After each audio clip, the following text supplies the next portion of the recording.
افغانستان کو کالعدم TTP کے خلاف کارروائی کرنا ہوگی۔ وزیر اعظم شہباز شریف کی وفاقی کابینہ اجلاس میں گفتگو بولے کالعدم TTP افغانستان سے کام کر رہی ہے، بہتر تعلقات اور TTP کو کھلی چھوٹ بیک وقت ممکن نہیں ہے۔ پاکستان کی سالمیت کے لیے بھرپور دفاع کا حق رکھتے ہیں۔ پارا چنار میں NDMA کے ذریعے ادویات پہنچائی گئیں۔ وزیر اعظم شہباز شریف کا شہید بے نظیر بھٹو کو خراج عقیدت۔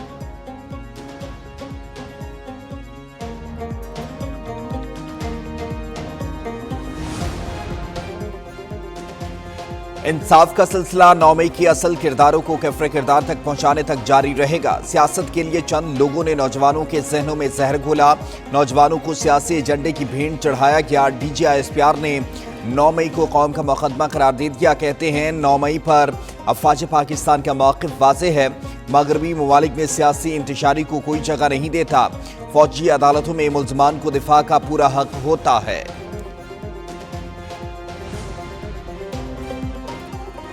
26 نومبر کو سیاسی احتجاج نہیں، سیاسی دہشت گردی کی گئی۔ احتجاج کے بعد سیاسی قیادت بھاگی تو سوشل میڈیا پر جھوٹا پروپیگنڈا کیا گیا۔ جو اپنے فیصلے مسلط کرنا چاہتا ہے اس سے بات چیت کیوں؟ DG ISPR lieutenant general Ahmed Sharif Chaudhry کی پریس کانفرنس کہا، اس اہم مسئلے پر کوئی بیانیہ نہ بنائیں اور KP میں اچھی گورننس پر توجہ دیں۔ دہشت گردی پر سیاست نہیں ہونی چاہیے، کسی کی اقتدار کی خواہش پاکستان سے بالا تر نہیں۔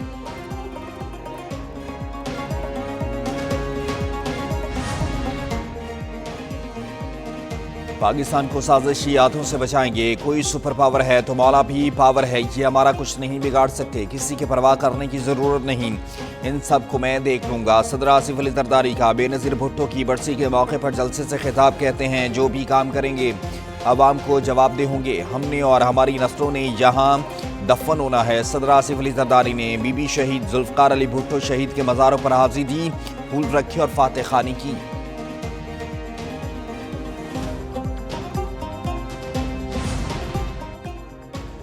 حکومت کے پاس یک طرفہ فیصلے کرنے کا مینڈیٹ نہیں ہے، مسائل سے نکلنے کے لیے تمام فیصلے مشاورت سے ہی لینے پڑیں گے۔ پاکستان کے خلاف بین الاقوامی سازش پک رہی ہے، عالمی سازشوں کا مقابلہ کرنے کے لیے فیصلے اتفاق رائے سے کرنا ہوں گے۔ امریکہ نے پاکستان کے میزائل پروگرام پر پابندیاں لگائیں۔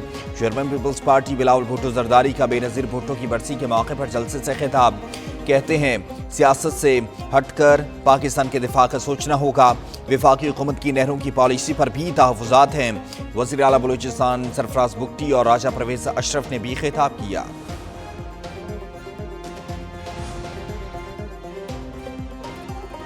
وفاقی کابینہ نے سوسائٹیز رجسٹریشن ایکٹ میں ترامیم کی منظوری دے دی۔ وزیر اعظم شہباز شریف کی زیر صدارت وفاقی کابینہ کا اجلاس انکم ٹیکس آرڈیننس 2024 میں بینکنگ کمپنیز کے حوالے سے ترامیم کی منظوری، کاربن مارکیٹ میں تجارت کے حوالے سے پالیسی گائیڈ لائنز بھی منظور۔ KP میں ڈسٹرکٹ سیشن ججز کو انشورنس ٹریبیونل کے اضافی اختیارات دینے کی منظوری دے دی گئی۔ اس کے ساتھ ساتھ دہشت گردی میں ملوث 27 افغان دہشت گردوں کو بھی سیکیورٹی فورسز نے نشانہ بناتے ہوئے جہنم واصل کیا۔ آخری دہشت گرد کے خاتمے تک جنگ جاری رہے گی۔ افغانستان خارجیوں اور دہشت گردوں کو پاکستان پر فوقیت نہ دے۔ افغانستان اور پاکستان برادر اسلامی ملک ہیں۔ افغانستان میں دہشت گردوں کے ٹھکانوں سے ہمارا خون بہایا جائے تو کیا بیٹھ کر تماشا دیکھتے رہیں؟ پاکستانی فورسز غلط فیصلوں کے دھبے اپنے خون سے دھو رہی ہے۔ DG ISPR lieutenant general Ahmed Sharif Chaudhry کی پریس کانفرنس، کہا فتنہ الخوارج کو کس نے دوبارہ آباد کیا؟ جن دہشت گردوں کی کمر ٹوٹ چکی تھی انہیں بات چیت سے آباد کرایا گیا۔ اگر کوئی فریق اپنی مرضی مسلط کرنے پر تلا ہوا ہو تو اس سے کیا بات کریں؟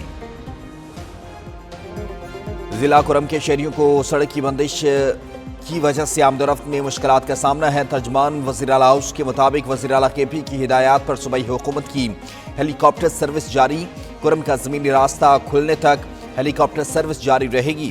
گزشتہ روز 145 افراد کو ایئر ٹرانسپورٹ کی سہولت فراہم کی گئی۔ وزیر اعلیٰ علی یمین گنڈاپور نے کہا کہ کرم کے شہریوں کو درپیش مشکلات کا احساس ہے، امید ہے مسئلے کا جلد پرامن حل بھی نکل آئے گا۔ کرم گرینڈ جرگے میں کوئی ڈیڈ لاک نہیں ہے۔ جرگہ کوہاٹ میں جاری ہے۔ مشیر اطلاعات خیبر پختونخوا بیرسٹر سیف کہتے ہیں ایک فریق نے مشاورت کے لیے وقت مانگا تھا جس سے تعطل پیدا ہوا۔ پولیس کے 400 اہلکار تعینات کیے جائیں گے۔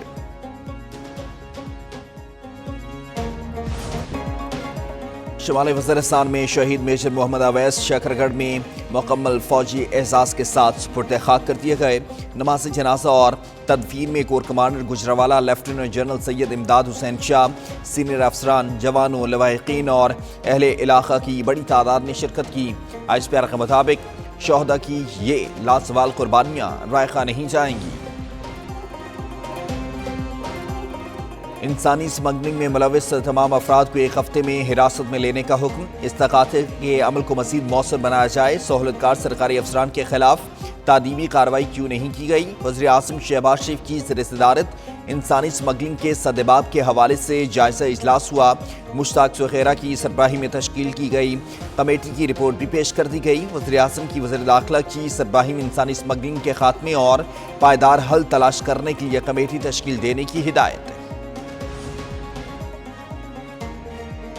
پبلک اکاؤنٹس کمیٹی کی تشکیل کا معاملہ التوا کا شکار۔ حکومتی اتحاد کا چیئرمین پی ایس سی کا انتخاب آئندہ ہفتے ہر صورت کروانے کا فیصلہ۔ نون لیگ کے چیف ویپ طارق فضل چودھری نے پی ٹی آئی رہنما عامر ڈوگر کو تیسرا خط لکھ دیا۔ کہا پہلے 2 خطوط میں چیئرمین پی ایس سی کے لیے 4 ممبران کا پینل مانگا گیا تھا۔ 10 ماہ گزرنے کے باوجود اپوزیشن نے ابھی تک پینل نہیں بھجوایا۔ اگر پینل 7 دنوں میں نہ بھیجا گیا تو حکومتی اتحاد مل کر چیئرمین پی ایس سی کا فیصلہ کرے گا۔ آزاد کشمیر کے مختلف علاقوں میں زلزلے کے جھٹکے۔ ریکٹر اسکیل پر زلزلے کی شدت 4.1 ریکارڈ کی گئی۔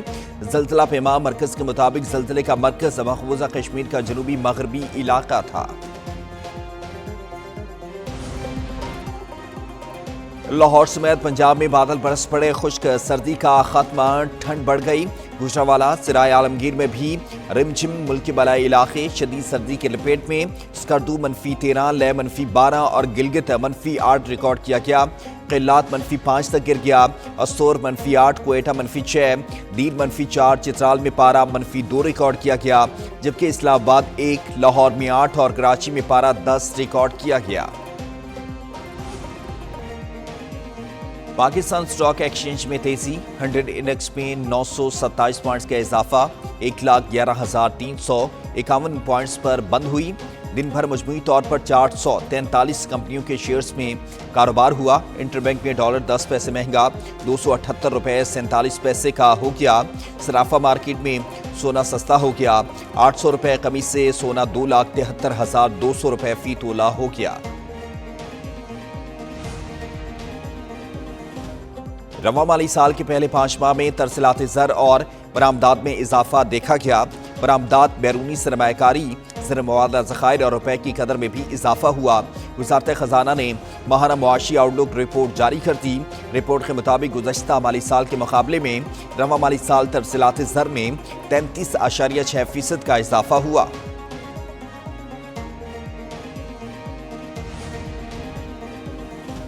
روسی میزائل آذربائیجان طیارہ حادثے کی وجہ بنا، یورپی میڈیا کا دعویٰ۔ آذربائیجان کی حکومت نے تصدیق کر دی۔ یورپی میڈیا کے مطابق ایئر ڈیفنس سسٹم سے داغا کیا میزائل طیارے کے قریب جا کر پھٹا۔ میزائل کے ٹکڑوں نے کیبن کریو اور مسافروں کو ہٹ کیا۔ ہنگامی لینڈنگ کی درخواست کے باوجود طیارے کو اترنے کی اجازت نہیں دی گئی۔ روس یوکرین کے ڈرون گرانے کی کوشش کر رہا تھا۔